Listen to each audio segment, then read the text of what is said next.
Reform the gallery and low texts. Plenty of them.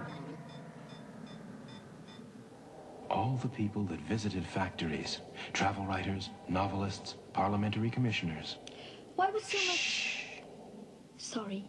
Why so much fuss about factories? They were new, exciting, sensational. Give us a text, then. Text to Visor.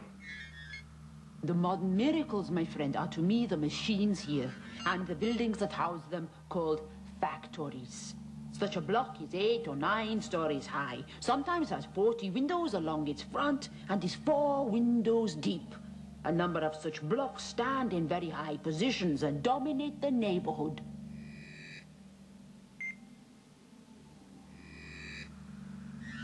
What an extraordinary spectacle. Huge factories, each consisting of numerous buildings, sometimes bound together by one surrounding wall. What was it like to work in a factory? Opinions differ. In what way? Text to Visor. In the cotton spinning mills, thousands of miserable creatures are kept 14 hours a day, summer and winter, in a heat of 80 to 84 degrees. Observe that these poor creatures have not a breath of fresh air to come between them and infection. The door of the place where they work is locked, and they are not allowed to send for water to drink. And the notorious fact is that once healthy men are made old and past labor, decrepit and deformed at 30 years of age. You appear shocked. Of course I'm shocked. Weren't people at the time? Some were, some weren't. How could anyone think they were good places to work? Cobbett was a radical. He believed factory workers were badly treated. Many felt he was over-emotional and not at all accurate on what factories were really like. All right. Give me someone who had a different view. Reconstruction replay. Text change viewpoint. So much nonsense has been written about the deformities and diseases of the factory people that some of my readers may not believe me when I say I have never seen so many pleasing faces and handsome figures as I saw in Mr. Ashton's weaving galleries. The light labor of the women tending the looms gives them a graceful appearance. Neither of these men actually worked in a factory, did they? No. So what was it like for those who did? Conditions in the factories were controversial. There was a lot of debate at the time and since on what they were like. Were families better or worse off by going to work in one? All right. Give me a family. Gallery reform. Limited evidence. There must be more than this. I mean, if factories were such a big deal.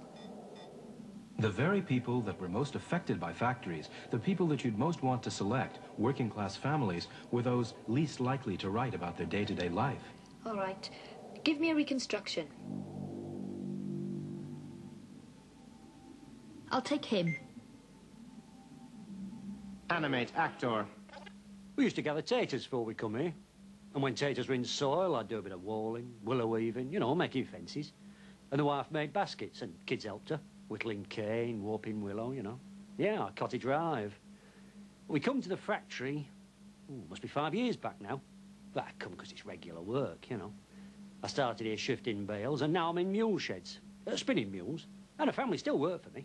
Wife's on spindles, and kids keep machines clean. Yeah, we're a mule gang. Paid once a fortnight, family wage, in me pocket. Mind you, I miss the freedom. See, back then, when you're your own boss, you work when you like. Monday were a drink day. And then Tuesday, ate like a vat full of tar. Friday come, you work all night to catch up. Now you stop for nout. It's clock, clock, clock.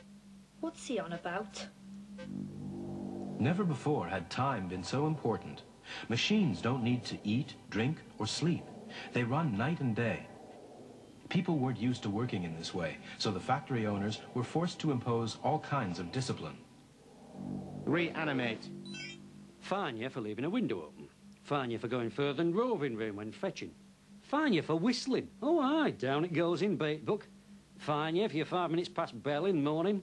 And sometimes if you miss bell, I'll lock you out till breakfast and you lose a quarter day. Bell's 5:30 in the morning. Breakfast. Machines don't stop. Take it as you can. Bite on the run. Sometimes you can't eat it for it being so covered in dust. I want to see for myself. Of course.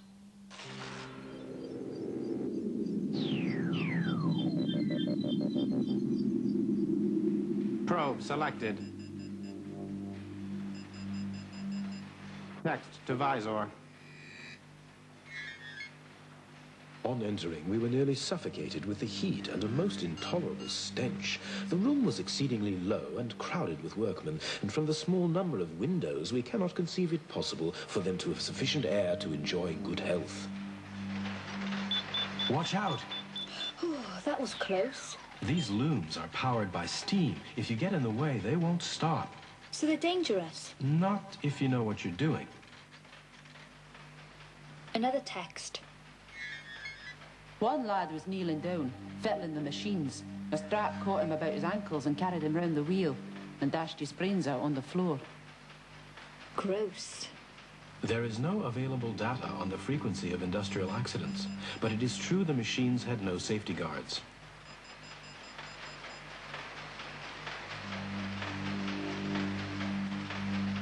What's that? Cotton fiber, a real health hazard. I've been a great many years in the dressing room. There are fans in it, but there's a good deal of dust in taking out the coarse cotton. I can't breathe sometimes for coughing, and it's especially bad at night. And the work is so hard. I was quite strong when I came here, but when I pulled the baskets, which are full of weights, I pulled my shoulders out of place and my ribs have grown over it. I am considerably deformed. Conditions probe. Disengage. I'll have another actor. We all link up. When Knocker Upper bangs on shutters and you force yourself into code, whole gang's there, whole ruck, and we giggling much as grumbling.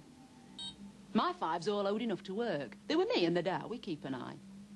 Yesterday, young Willem falls asleep, but his hands keep moving. 2 minutes after Billy had stopped, he's there piecening, going through motions, fast asleep. Made me laugh.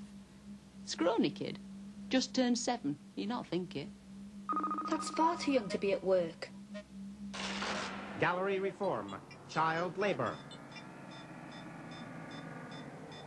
Child labor was one of the most hotly debated topics of the time. Both those for and against used propaganda to Propaganda? What do you mean, propaganda? getting people on your side by exaggerating the facts that suit your cause. Such as? Player rotate to active screen. This illustration of mule spinners appeared in a book by Edward Baines. He admired the changes that were taking place in the cotton industry and was keen to stress that the factories were clean, pleasant places to work. Contrast, painting through. What's this then? This one was done same time, same place, but to illustrate a novel by Frances Trollope. She wanted to show the factories as terrible, evil places. The kids look awful. Their clothes are all torn. Same image, different message. That's propaganda.